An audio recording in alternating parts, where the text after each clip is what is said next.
Que el Señor les bendiga, amados hermanos, amigos, los que nos miran por Instagram. Como siempre, reciban un saludo, no solamente de parte mía, sino de toda la iglesia Vida Zoe. La iglesia perfecta para gente imperfecta. ¿Lo ven? Bien, tienen el pasaje, estamos en el capítulo 25 del Evangelio de Mateo, comenzando en el verso 31. Si lo tienen, los que pueden, no todos, pónganse en pie. Con eso me indica que lo encontraron. O me dicen amén. O dan un triple salto mortal ahí donde están indicándome que lo encontraron. Los que pueden, orden. Amén. ¿Lo tienen? Dice así la palabra de Dios: cuando el Hijo del Hombre venga en su gloria y todos los santos ángeles con él, entonces se sentará en su trono de gloria y serán reunidas delante de él todas las naciones, y apartará a los unos de los otros, como aparta el pastor a las ovejas de los cabritos, y pondrá las ovejas a su derecha y los cabritos a su izquierda. Entonces el rey dirá a los de su derecha: venid, benditos de mi Padre, heredad el reino preparado para vosotros desde la fundación del mundo. Porque tuve hambre y me disteis de comer, tuve sed y me disteis de beber, fui forastero y me recogisteis, estuve desnudo y me cubristeis, enfermo y me visitasteis, en la cárcel y vinisteis a mí. Entonces los justos le responderán diciendo: Señor, ¿cuándo te vimos hambriento y te sustentamos, o sediento y te dimos de beber? ¿Y cuándo te vimos forastero y te recogimos, o desnudo y te cubrimos? ¿O cuándo te vimos enfermo o en la cárcel y vinimos a ti? Y respondiendo el rey les dirá: de cierto os digo que en cuanto lo hicisteis a uno de estos mis hermanos más pequeños, a mí lo hicisteis. Entonces dirá también a los de la izquierda, apartaos de mí, malditos, al fuego eterno, preparado para el diablo y sus ángeles. Porque tuve hambre y no me disteis de comer, tuve sed y no me disteis de beber, fui forastero y no me recogisteis. Estuve desnudo y no me cubristeis, enfermo y en la cárcel y no me visitasteis. Entonces también ellos le responderán diciendo: Señor, ¿cuándo te vimos hambriento, sediento, forastero, desnudo, enfermo en la cárcel y no te servimos? Entonces le responderá diciendo: de cierto os digo que en cuanto no lo hicisteis a uno de estos mis pequeños, tampoco a mí lo hicisteis. E irán estos al castigo eterno y los justos a la vida eterna. Gracias, Señor, por tu palabra. Pedimos, Padre Celestial, gracia y misericordia. Necesitamos eso para transmitir este glorioso evangelio. Señor, que nunca, porque nuestra carne es perversa, haya en nosotros la pretensión de osar tocar el arca de tu gloria, tomando parte en ella, que caigamos fulminados, y eso hacemos. Si hay pretensiones ocultas de ser admirados cuando predicamos tu palabra, porque eso hay en nuestra carne, porque es perversa, pero hemos crucificado la carne juntamente con las pasiones en Cristo Jesús, y queremos que solo tú recibas gloria y honra, que tu pueblo sea edificado, oh Padre Celestial, y que la palabra de verdad, que es semilla, sea depositada en corazón fértil, en el cual germine para vida eterna, para salvación y para santificación. Lo pedimos todo esto en el poderoso nombre de Jesús. Amén y amén. Pueden sentarse. Gloria al Señor.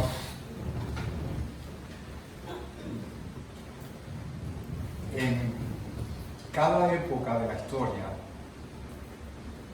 han habido crisis mundiales de toda índole. Y los cristianos han reaccionado a esas crisis según la forma de ver el mundo que tienen, con base o no a la palabra de Dios. Amén.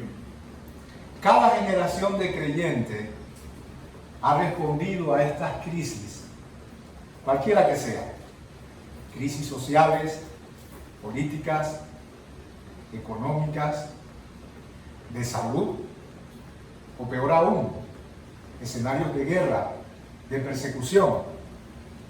Cada creyente, repito, ha respondido a estas crisis según la cosmovisión que abraza, es decir, la manera que él tiene de ver al mundo, la cual siempre debe estar basada en la palabra de Dios, por supuesto. Uno diría, pero ¿no somos todos creyentes? ¿No somos todos cristianos? ¿No tenemos todos una misma Biblia? ¿No debería haber unidad de criterio y de pensamiento? ¿No deberíamos, por ser una sola iglesia, reaccionar a estas crisis, si no igual, al menos de manera muy parecida? Bueno, sí, en teoría así debe ser, pero no en la práctica.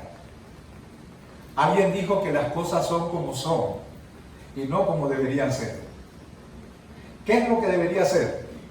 Bueno, si somos un solo cuerpo, tenemos un mismo Señor, todos hemos recibido un solo Espíritu, debería haber unidad de criterio y de pensamiento, y toda la iglesia entera debería actuar de acuerdo a las prescripciones de la Biblia. Es decir, enfrentar cada crisis con fe, con confianza, con amor, con misericordia, sin pánico, sin temor. Pero la verdad es que en la práctica es otra cosa. ¿Verdad que sí?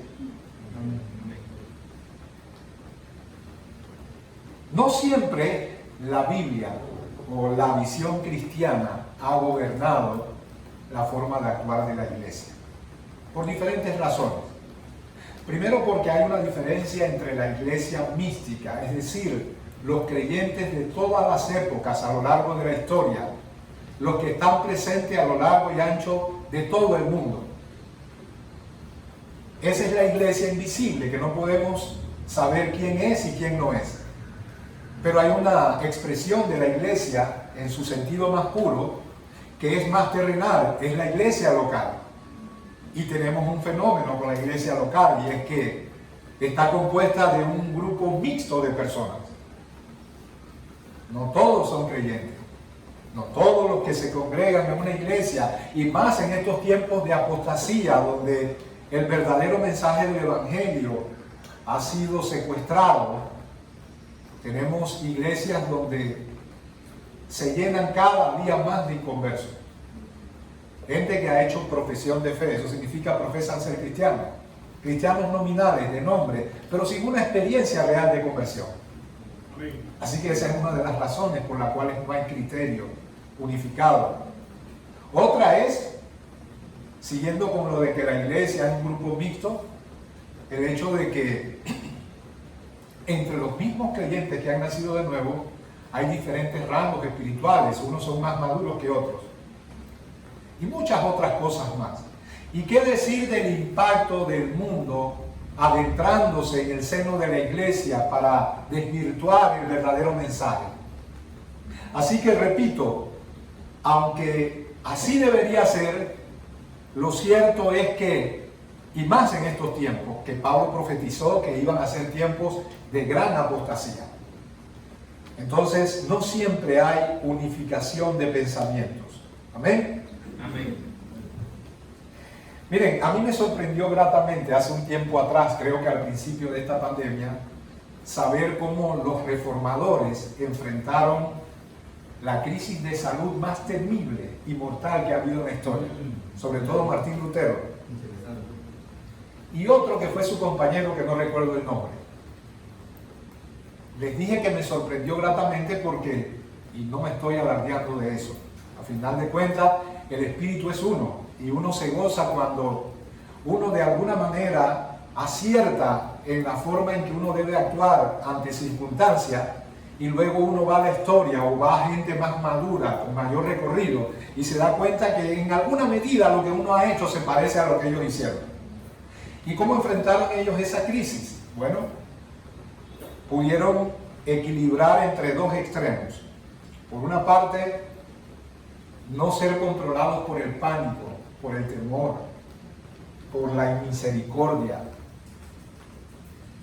Y en ese sentido, auxiliar y asistir a los más desafortunados, a los que fueron presas de la enfermedad. El compañero de Martín Lutero, que repito, no recuerdo su nombre, de hecho murió. Si usted le preguntara en el cielo si él se arrepiente de haber asistido a los pobres, a los desvalidos y a los enfermos, él le diría, nunca hice una mejor decisión que esa. Porque no eran controlados por el temor. Pero tampoco en el otro extremo fueron imprudentes, hicieron alarde de valentía vana. ¿Por qué exponerse sin razón alguna para alardear de que soy el que más fe tengo? No. Me gustó eso, el equilibrio perfecto en lo que debe ser nuestra vida. Y es lo que debemos procurar hacer. Porque el Señor dijo que el que quiera salvar su vida siendo egoísta, en realidad la perderá. Pero el que la pierda por causa de mí, por ser abnegado, por entender que sí vale la pena cuidar la vida, pero no a cualquier costo. Amén. Si al cuidar la vida yo hago algo que de alguna manera puede ser tenido delante de Dios como cobardía o como misericordia, yo prefiero contagiarme de COVID y morir que ser tenido como un cobarde. Recuerden que encabeza la lista de Apocalipsis. Amén. Digo esto ¿por qué? Porque en una crisis como la que estamos viviendo, por ejemplo, esta crisis tiene la capacidad de exponer lo peor o lo mejor de nosotros. Ustedes han visto cuando entran a un local comercial el aparatito que mide la temperatura. Bueno, a veces nosotros no nos damos cuenta que estamos en medio de un ensayo, un aproximado ínfimo de lo que pudiera ser en el futuro un escenario peor. Y que lo que ocurre mide nuestra temperatura espiritual. Y la vacuna contra lo que nosotros, la forma en que nosotros vamos a reaccionar, en la Biblia se llama velar y orar. Concepto que muchos han distorsionado.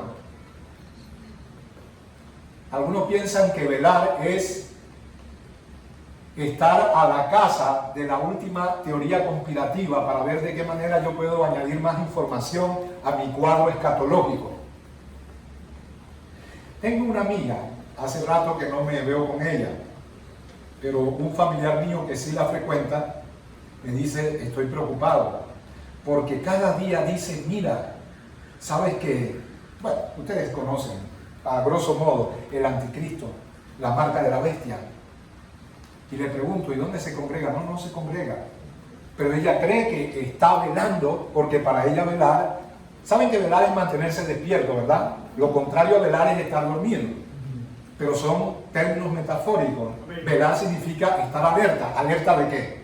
¿De por dónde viene el anticristo? ¿De por dónde viene el flujo de profecías bíblicas? No, eso no es estar velando. De hecho, aquí le pongo como ejemplo a esta amiga.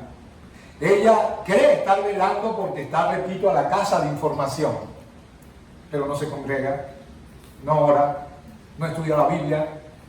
Pero ¿cómo le apasionan estos temas? Está dormida, pero mientras duerme, ella sueña que está despierta. De manera que la vacuna, velar, es mira tu temperatura espiritual.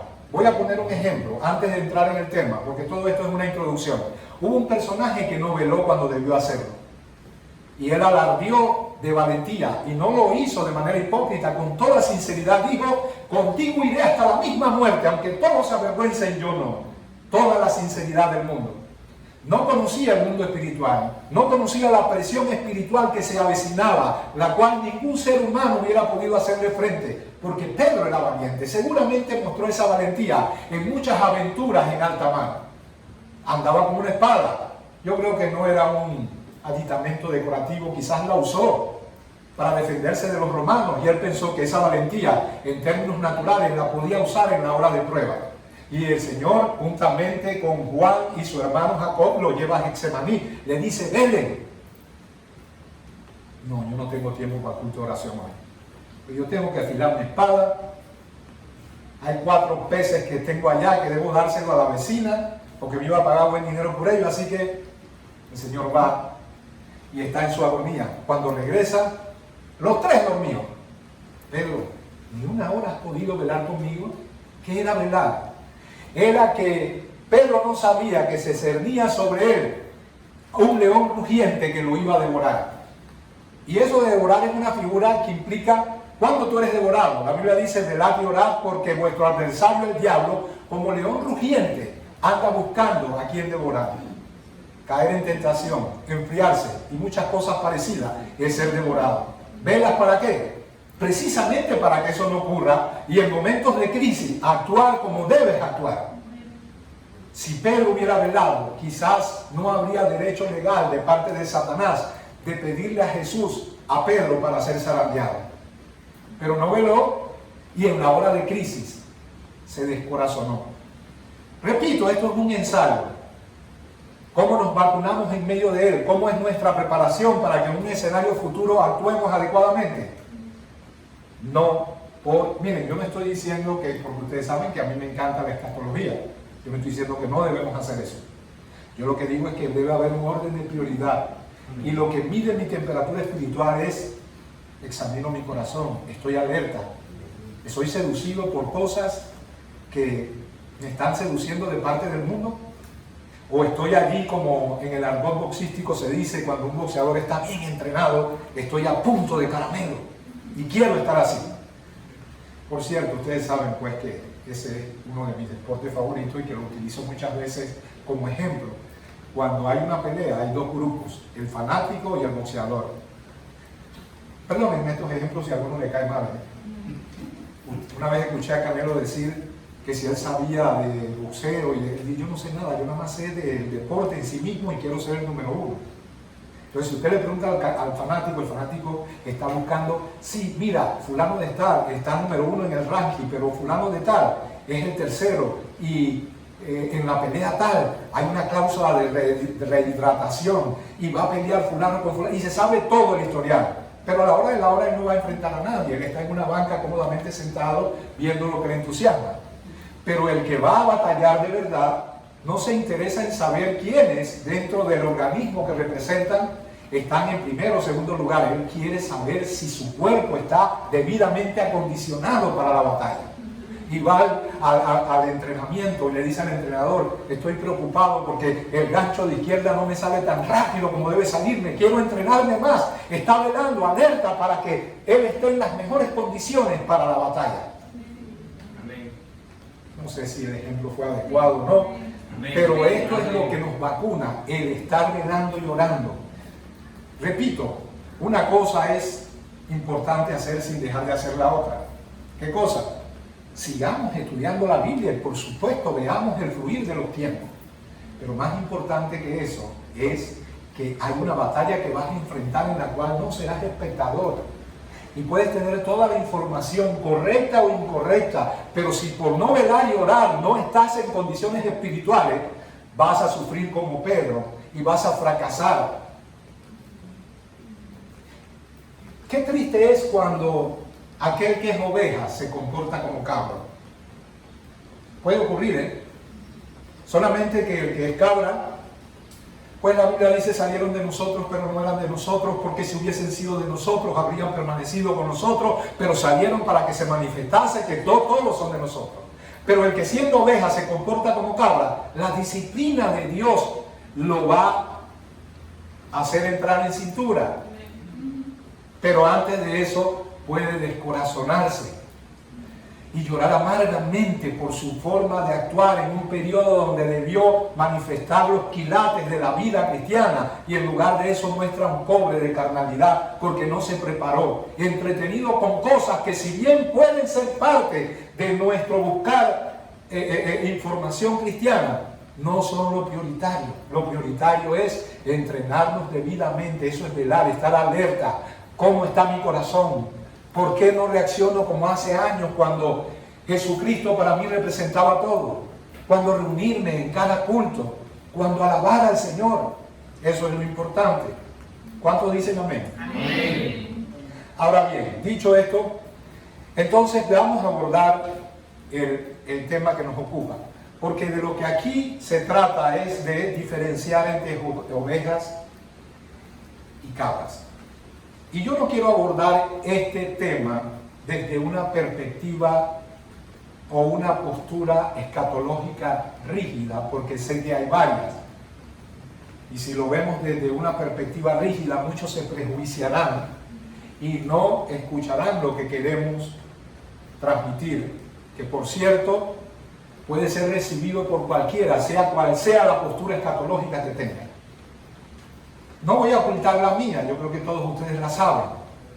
No somos pretribulacionistas. Bueno, cuando digo no somos me refiero a mí, quizás muchos de ustedes, no necesariamente todos. No creemos en la venida del Señor en dos etapas. Creemos que esa es una doctrina de data reciente. Creemos lo que la iglesia creyó por 19 siglos, que el Señor vendría en un solo evento único. Creemos lo que el apóstol Pablo dijo en 2 de Tesalonicenses cuando le preguntaron acerca de cuándo sería el momento en que el Señor vendría. Y él dijo, no se alteren, que nadie los engañe, porque ese día, la venida del Señor y nuestra reunión con Él, eso es rapto, no vendrá sin que antes venga la apostasía y se manifieste el hombre de pecado. Creemos lo que dice Mateo 24, el versículo 29, que la reunión de los santos con el Señor en el aire ocurrirá, versículo 29 de Mateo 24, inmediatamente después de la tribulación de aquellos días. El sol se oscurecerá, la luna no dará su resplandor, las potencias de los cielos serán conmovidas, las estrellas caerán del cielo, y entonces aparecerá la señal del Hijo del Hombre viniendo con gran poder y gloria, y entonces enviará a sus ángeles para juntar a sus escogidos. Sí, yo sé, y respeto la postura de que dice, los escogidos ahí son los judíos. Pero no creo. Busque la palabra escogido en la Biblia y va a encontrar que 1 o 2 veces se refiere a los judíos y un centenar de veces a la iglesia. Amén. No creo que los judíos sean los que, comenzando el capítulo de Mateo 24, dice que y seréis aborrecidos de todo por causa de mi nombre. ¿Judíos aborrecidos por causa del nombre de Jesús? Y si va a la versión de Marcos, el paralelo de Mateo 24, al final el Señor dice, y lo que a vosotros digo, a todos os digo, indicando, esto no es para los judíos, esto es para todos. Y si va al capítulo 6 de Apocalipsis, usted se va a dar cuenta que ahí sol, luna y estrellas coinciden con Mateo 29, versículo 29, capítulo 24, donde el sol se convierte en tan oscuro como tela de silicio, la luna en sangre, las estrellas caen, y después de eso dice que los capitanes, los poderosos, los ricos, los siervos, los libres, dicen a las montañas, escondednos del que está sentado en el trono y de la ira del Cordero, porque la ira del Cordero ha llegado. Quiere decir que ese periodo de ira es diferente al de tribulación, que la tribulación no es Dios enjuiciando al mundo, sino el mundo, Satanás y el anticristo contra el pueblo de Dios. Y la ira, ahora sí, porque la iglesia no puede ser objeto de la ira, es Dios arremetiendo contra aquellos que no recibieron el amor de la verdad para ser salvos. Pero no importa, no se prejuicie si esa no es su opinión, porque lo que quiero compartir encaja en cualquier esquema escatológico que tenga. Amén. Yo les he dicho que la profecía tiene varias características. La profecía, y profecía siempre apunta a un futuro. Amén. Aquello que ya ocurrió es historia. Lo que todavía no ha ocurrido, pero ocurrirá porque está registrado en la Biblia, es profecía. Amén. Pero la profecía es dinámica, fluye atemporalmente, fuera de los lazos del tiempo y el espacio.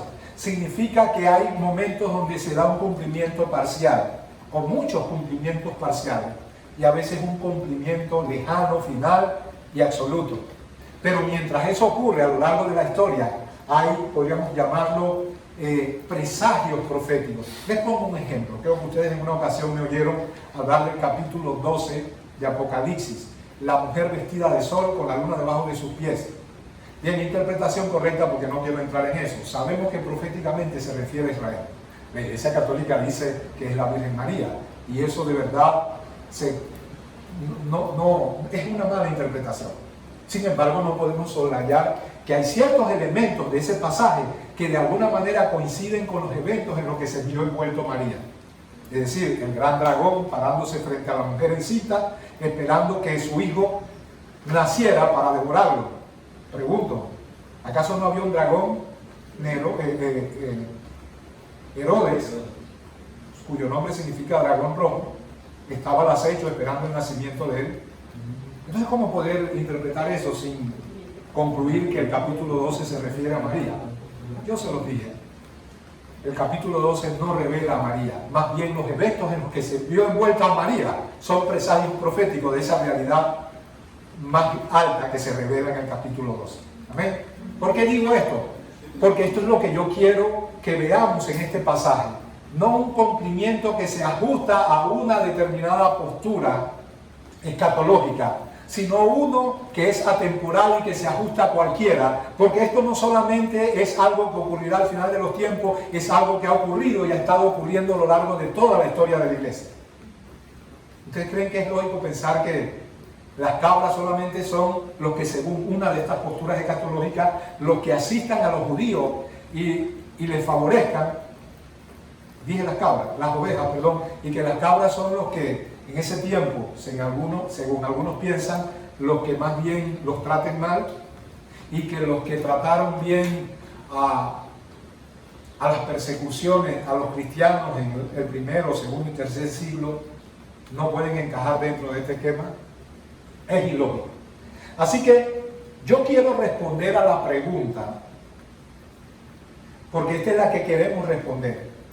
Porque en este pasaje se pone de relieve al menos tres grupos de personas. Primero, las ovejas puestas a la derecha. Y eso de ser puestas a la derecha indica aprobación. Las cabras puestas a la izquierda, en señal de rechazo. Pero hay un tercer grupo que son asistidos, auxiliados por las ovejas en sus necesidades, en cárcel, en hambre, en sed, en situaciones desfavorables y condiciones paupérrimas. Y a este grupo el Señor los llama estos mis hermanos más pequeños. ¿Quiénes son? Bueno, por lo pronto me adelanto a decir que no son los pobres y desvalidos de este mundo. Y con ello no estoy diciendo que no hay que asistirles. Eso se cae de su peso. Lo que estoy diciendo es que ese grupo no son los pobres y desvalidos de este mundo. Estos mis hermanos más pequeños no son muchos de los que tú y yo, por conciencia cristiana, ayudamos. Siempre lo haremos, es parte de nuestra vida cristiana. El Señor dice que el que presta al pobre, el que da al pobre a Jehová presta, y Él se lo devolverá multiplicado. Dios tiene un particular interés por los pobres, por la situación de condiciones en las que ellos viven. Muchos de ellos son inconversos, por lo tanto no pueden ser llamados estos mis hermanos más pequeños. Entonces, ¿quiénes son? Recuerden que Mateo 25 es secuencial. Es parte de un mismo discurso que comienza en Mateo 24, donde se nos presenta un panorama escatológico de persecución y sufrimiento, que ha sido igual en muchas etapas de la historia de la iglesia. Por poner un ejemplo, las persecuciones imperiales del siglo I, el siglo II y parte del siglo III, los cristianos sufrieron mucho. ¿Qué decir de las persecuciones del periodo de la Reforma, donde la Inquisición católico-romana asesinó a mucha gente, fueron quemados en la hoguera? Y aún hoy sabemos que hay persecuciones cruentas en diferentes latitudes, sobre todo en los países musulmanes y comunistas. Nuestros hermanos en China, en la India, en la ventana 1040, sufren persecución. ¿Amén? Amén. Entonces, repito y quiero que eso lo entendamos bien, estamos viendo esto desde una perspectiva atemporal. No nos estamos metiendo en profecía y cómo dilucidar proféticamente este pasaje de cómo va a encajar al final de los tiempos. Ni siquiera nos estamos refiriendo a la historia de lo que ya ha acontecido, sino a lo que siempre ha acontecido, está aconteciendo y acontecerá. Esa es nuestra perspectiva, ¿ok? Atemporal. Entonces, les dije, hay tres grupos: ovejas y cabras. ¿Quiénes son entonces estos mis hermanos más pequeños? Les dije, no son los pobres de este mundo. Si bien debemos atenderlo, de ellos no se está hablando aquí. ¿Quién entonces son? Yo quiero pintarles un cuadro para saber quiénes son. Permítanme pintarles un cuadro. No tengo pincel, no tengo pintura, pero déjenme utilizar mi boca para hacerlo. Así que ahora en adelante su imaginación es en el lienzo en el que yo voy a pintar este cuadro. Remontémonos en el pasado, el primer siglo, quizás finalizando, o tal vez el segundo siglo, pudiera ser parte del tercero. El asunto es que una horda de soldados romanos llega a un poblado, en un punto geográfico cualquiera, dentro de los dominios del Imperio Romano, y arrastra a un centenar de cristianos que públicamente están adorando a su Dios y los llevan para ser hacinados en cárceles inmundas y malolientes. Y muchos de esos creyentes van a ser dejados a su suerte, sin nunca por mucho tiempo saber de lo que está pasando en el mundo exterior.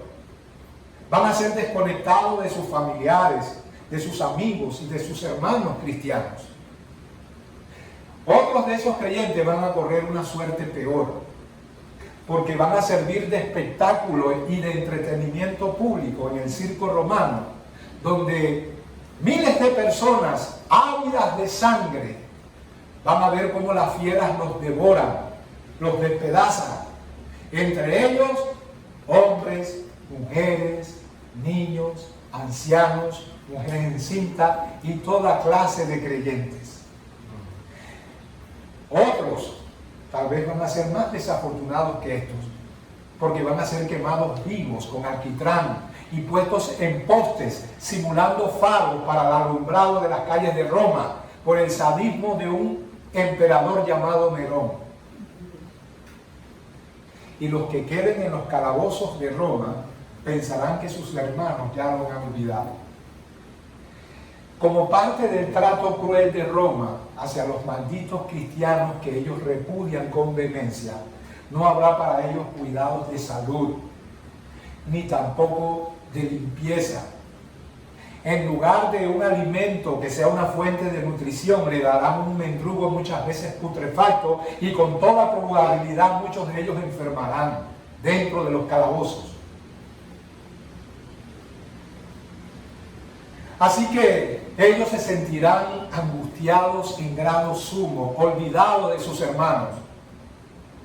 Pero mientras esto está aconteciendo con semejante sufrimiento en la comunidad cristiana, los cristianos se siguen reuniendo. Ellos nunca van a dejar de hacer eso. No importa si los amedrentan con temor, con peligros de espada, no importa si los atemorizan con los horrores de las torturas de Roma, ellos nunca dejarán de honrar a su Dios, se reunirán, no importa qué crisis esté pasando, ellos nunca dejarán de reunirse. Amén. Así que se reúnen para adorar a su Dios, tratando de ver de qué manera estratégica evaden a los espías romanos que se infiltran entre ellos para tratar de buscar dónde están reuniéndose. Muchos son entregados por sus propios hermanos. Un cumplimiento temporal. Y seréis aborrecidos de todos. Se entregarán unos a otros y unos a otros se aborrecerán. Eso no solamente es para el futuro. Eso pasó ayer, pasa hoy y seguirá pasando siempre. Y pasó en la iglesia primitiva. Y pasó en la época patrística, la de los padres de la iglesia, los que sucedieron a los apóstoles. Y pasó en los tiempos de la Reforma y en las eras de las grandes misiones. Y pasa hoy. Y se reúnen para adorar a su Dios, pero también para deliberar acerca de qué vamos a hacer con nuestros hermanos que están encarcelados. Porque hay una pared intermedia entre ellos y nosotros, que es que Roma se ha ensañado y no permite que nadie los visite. ¿Qué vamos a hacer? No los podemos olvidar. Así que todos se levantan como voluntarios y los líderes escogen a los jóvenes. Pero como una acción pastoral no todos son aprobados, algunos son rechazados por diversas razones. No, tú no tienes fuerza para eso. Tal vez escogen a los más robustos, a los más fuertes, a los que practican CrossFit como Alberto. Y me dejan a mí. Así que los envían. Y aunque no son todos los que van, sino unos pocos que se ofrecen como voluntarios, una cosa es cierta. La misión de ellos es la misión de toda la iglesia. Pero no de toda. Porque hay un grupo de ellos que se ha molestado, que dicen no estar de acuerdo con esta misión, porque están seguros que van a ser apresados y torturados, y ellos cantarán y revelarán la ubicación en los escondites, y ellos se enojan porque dice es imprudente la acción que vamos a tomar porque compromete el bienestar de todos los demás. Yo no sé, júzguenlos ustedes, no sé si son cabros o si son ovejas. A mí no me compete ese juicio. Yo solamente describo sus acciones.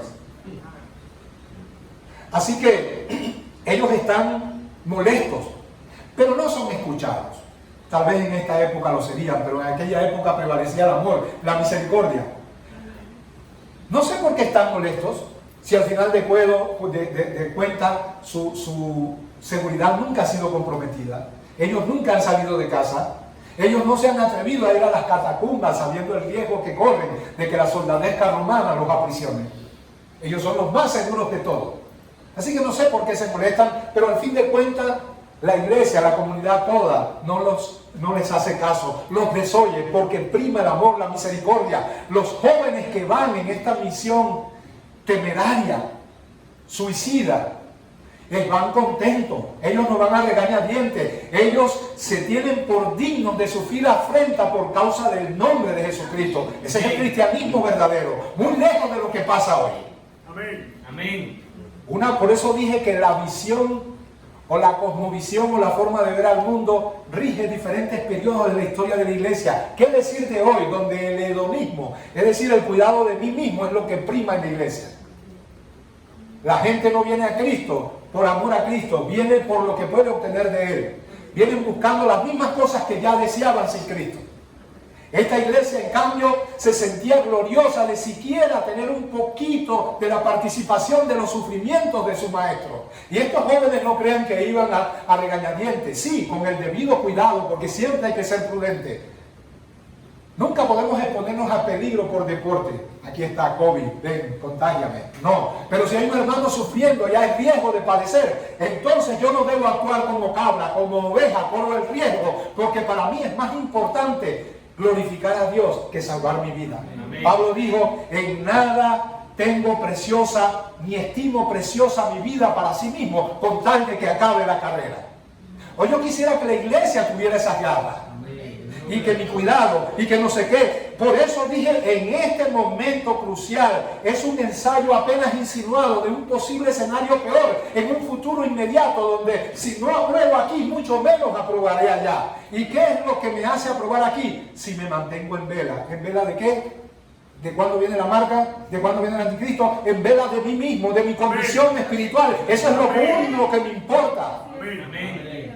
Yo no sé con toda certeza lo benicioso que pueda ser la vacuna, pero sea lo uno o lo otro, yo tengo ya asegurado un final. Yo tengo un tabernáculo no hecho de mano, sino en los cielos, uno eterno, y no importa lo que me pase en esta tierra, no importa, yo sé que mi Redentor vive, y del polvo de donde esté, cuando ya esté ya siendo muerto en la tierra, de ahí me levantará. Amén. ¿No dice la Biblia que soy más que vencedor? Si soy más que vencedor, ¿de qué puedo temer? Amén. No temeré de lo que del mal que me pueda hacer el hombre. un salmo que me gusta citar, y ustedes me han oído citarlo cantidad de veces porque es que me encanta. Se me pelucan los pelos cuando lo cito. Es David. Jehová es mi luz y mi salvación, ¿de quién temeré? Jehová es la fortaleza de mi vida, ¿de quién he de atemorizarme? Aunque un ejército acampe contra mí, no temerá mi corazón. Aunque contra mí se levante en guerra, yo estaré confiado. Yo no quiero que ustedes estén dormidos y mientras duermen sueñen que están despiertos. Yo quiero que lo estén de verdad. Yo quiero que sepan que lo que ustedes hacen en un ensayo apenas insinuado, como dije, dependerá de si actuamos como cabras o como ovejas. Miren que no doy ni siquiera lugar a pensar que nadie es cabra aquí. De verdad, lo digo con sinceridad. Por lo menos todavía no. Si la iglesia crece, a veces es imposible que haya solamente trigo, sin que una que otra cizaña. Pero siendo ovejas podemos actuar como cabras. Y yo no quiero la disciplina, yo no quiero tener que llorar amargamente. Miren, estoy convencido de que en la iglesia primitiva no todos actuaron adecuadamente. ¿Cuál es la diferencia entre el que lo hace de manera como Dios quiere y el que deshonra a Dios? Velar y orar. No es que uno sea más valiente que el otro, es que uno, a diferencia de Pedro, que se quedó como manganzón, durmiéndose porque sus ojos estaban cargados de sueño, y así muchos de nosotros tenemos ojos espirituales cargados de sueño. No somos capaces de mantenernos alerta, despiertos, velando. Eso fue lo que hizo la diferencia, y muchos tuvieron que sufrir de amargo fracaso. Quizás en el ejemplo que les describí, cuando vino esa horda de soldados, algunos dijeron, no, yo no soy cristiano, y después se descorazonaron, llorando como Pedro, y hubo una segunda oportunidad. Así que estos jóvenes son enviados. ¿Amén? Amén. Y cuando son enviados, ellos llegan. Primero tratan de sortear los obstáculos, porque ya les dije al principio, no es fácil adentrarse en esos calabozos. Los cristianos son odiados, no hay libertades para ellos. Así que ellos piensan, ¿de qué manera? Quizás el soldado aquel, quien ya recibió el Evangelio, sea la puerta que se nos abra para tener acceso a nuestros hermanos, los más pequeños y desvalidos. Ya hay un funcionario que, a diferencia de antes, está aceptando el mensaje que rechazaba, el Evangelio. Quizás sea él. Y efectivamente, en la providencia divina, Dios ha dispuesto que esa sea la manera en que entren. Y aunque hay muchos calabozos en diferentes regiones, centrémonos en un grupo de estos cristianos. Van donde ellos están, los cristianos lo ven, se llenan de lágrimas, de alegría. Ellos los asisten, les dan alimento, les dan comida, curan rudimentariamente sus heridas y tienen un tiempo de comunión con ellos. Y estos cristianos lloran de alegría y luego salen. Pero no todos corren la misma suerte. Hay otros en otra cárcel que son dejados juntamente con aquellos a quienes van a visitar. Y otra vez, ¿creen ustedes que se arrepintieron de hacer eso? No, todos sabían el riesgo que corrían. Todos sabían que las posibilidades de quedar juntamente presos con los demás eran todas las probabilidades. De hecho, eran pocas las de salir libres. Y efectivamente quedan allá también con sus hermanos, pero ellos están contentos. Ellos sienten que Dios desde el cielo les sonríe. Ellos sienten lo que Esteban cuando era apedreado: veo el cielo abierto y a mi Señor sentado a la diestra del Padre. Y si Dios conmigo, diría Esteban, qué piedra contra mí, qué soldado romano contra mí, qué COVID contra mí. No me importa, yo quiero honrar a mi Señor, para eso estoy en la tierra, ese es el propósito. Así que son dejados, pero los que pudieron salir avantes llegan a la comunidad cristiana y les cuentan y le dicen: yo no sé quién estuvo más gozoso, si ellos cuando nos vieron o nosotros por verlos a ellos. Ellos hicieron esto de manera espontánea. No buscan crédito para sí. Sin embargo, un día, después que los peligros, los afanes, las enfermedades, los suplicios, todos los sufrimientos de esta tierra pasen, cuando muchos de ellos hayan muerto quizás, en un día glorioso, el más glorioso que ha habido en la historia, se levantarán a la voz del Maestro cuando venga en gloria y con voz de trompeta, con voz de ángel, truene desde el cielo y los muertos en Cristo resuciten. Y ellos se van a sorprender cuando escuchen en ese juicio previo al trono blanco que el Señor los elogia con un poco de elogios que ellos no entienden. Vengan benditos de mi Padre, les dice el Señor, y reciban el reino preparado para vosotros. ¿Antes de qué? De la fundación del mundo. Yo creo que pudiéramos desviarnos de hablar de la presciencia de Dios, de su anticipado conocimiento. Pudiéramos citar el pasaje de Romanos que dice que a los que antes conoció, los predestinó, y a los que predestinó llamó, y a los que llamó justificó, y a los que justificó, a esos también glorificó. ¿Qué pues diremos a esto? Si Dios es con nosotros, ¿quién contra nosotros? El que no escatimó a su propio Hijo, sino que lo dio por todos nosotros, ¿cómo no nos dará juntamente con Él todas las demás cosas? ¿Quién acusará a los escogidos de Dios? Dios es el que los justifica. ¿Quién es el que los condenará? Cristo es el que murió. Más aún el que también resucitó, el que además está a la diestra del Padre, el que también intercede por todos nosotros. Esa es la consigna de todo verdadero creyente. ¿Saben que muchos ni se conocen ese pasaje? Sus pasajes son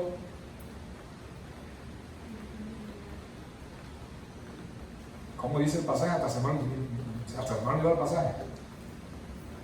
Dice, yo soy el que te da el poder de hacer las riquezas. Pasaje sacado fuera de contexto. Pero esos son los pasajes que les interesan. Al que siendo rico por nosotros hizo pobre, para que nosotros en su pobreza fuésemos enriquecidos. Y dicen que eso se trata de dinero.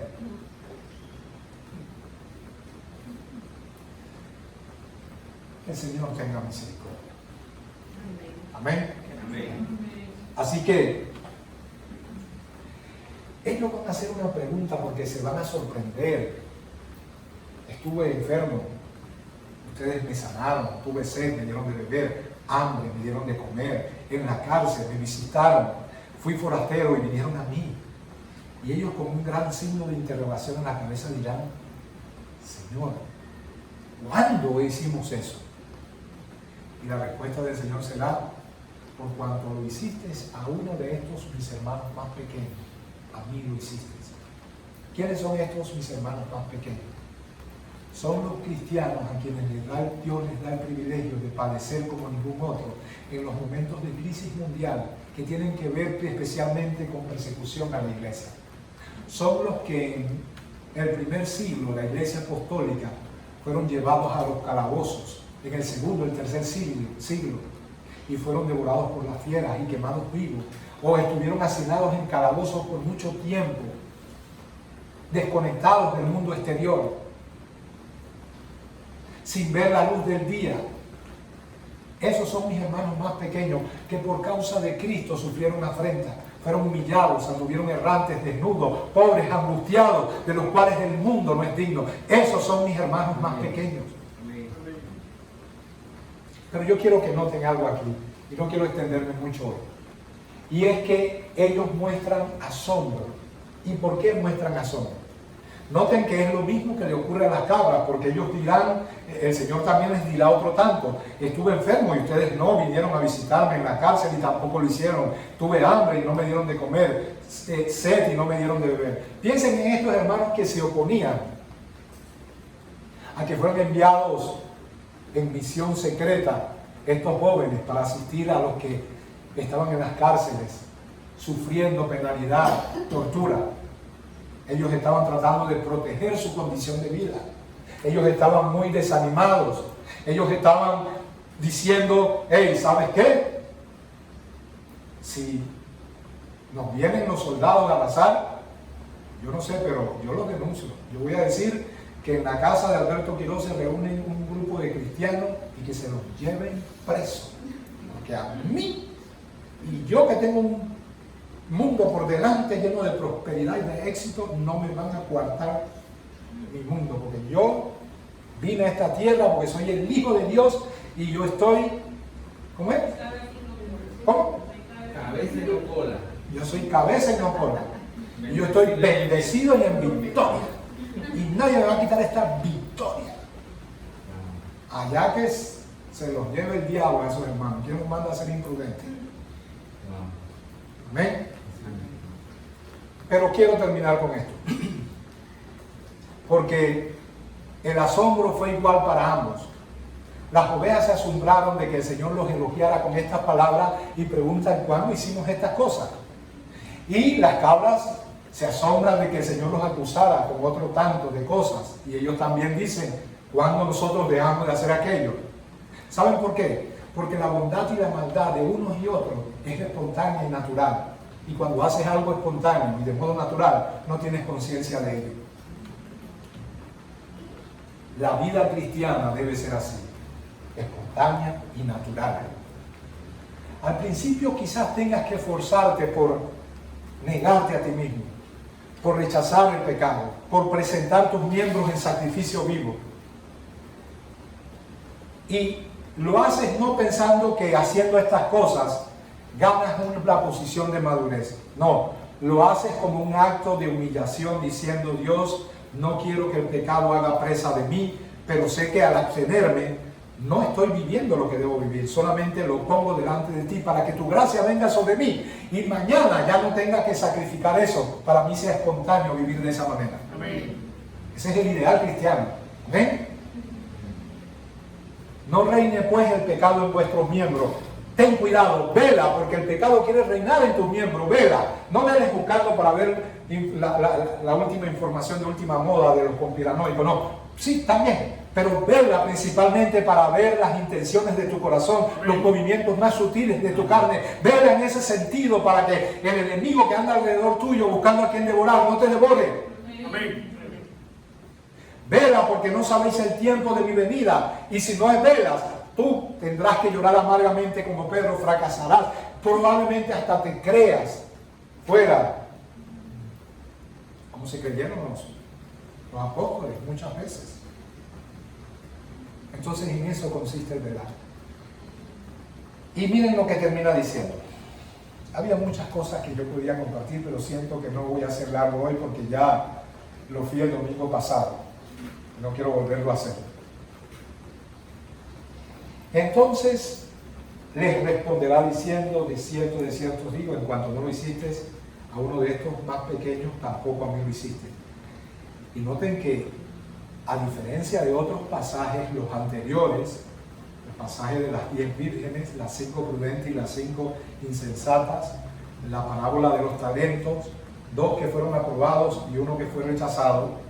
Repito, a diferencia de esas parábolas en las que hay diversidad de opiniones, porque algunos dicen no se trata de cristianos y no cristianos. Las 5 prudentes son cristianos que no tuvieron victoria y por lo tanto perderán premios y coronas. Y otros dicen, no, se trata de los que no son cristianos. E igual con respecto a los talentos, los que recibieron en diferentes proporciones la alabanza del Señor que les entregó los talentos respectivos, son los creyentes en diferentes niveles de madurez, pero el que fue denunciado es inconverso y algunos dicen no, es el cristiano derrotado que pasará a la presencia de Dios sin corona. No me quiero meter en eso, pero aquí no hay duda con respecto al final de unos y otros. Aquí es taxativo, aquí dice e irán estos al castigo eterno y los justos a la vida eterna. Así que no pudiéramos decir que las cabras son cristianos carnales, cristianos de peor condición. No, aquí es taxativo, aquí hay una línea demarcatoria bien clara. Las cabras van al castigo eterno y las ovejas a disfrutar la vida eterna. Entonces yo creo que terminando el discurso de Mateo 24, aquí en el capítulo 25, podemos entonces, más allá de las diferentes posturas, y yo prefiero ante ellas, aunque tenga una, yo prefiero de modo general decir, yo puedo estar equivocado. Yo no me la sé más que nadie. Así que pudiera hacer lo uno y lo otro. Yo lo que quiero es una cosa. Yo lo que quiero es estar del grupo de los que van a estar a la derecha. Amén. Yo quiero velar Amén. y orar. Amén. Yo Amén. quiero no estar desprevenido. Yo quiero hacer caso a la orden del Señor. Yo quiero ver cada acción que cometo. ¿Por qué hago las cosas? ¿Cuáles son las intenciones detrás? ¿Qué me mueve? Yo quiero ser de aquellos puestos a la derecha que oigan al final de los tiempos, en esa gran resurrección: bien, buen siervo y fiel, sobre poco has sido fiel, sobre mucho te pondré. Entra en el gozo de tu Señor. Yo quiero ser de las ovejas y no quiero portarme como cabras. Sí, mi Amén. Dios. Amén. Que el Señor les bendiga.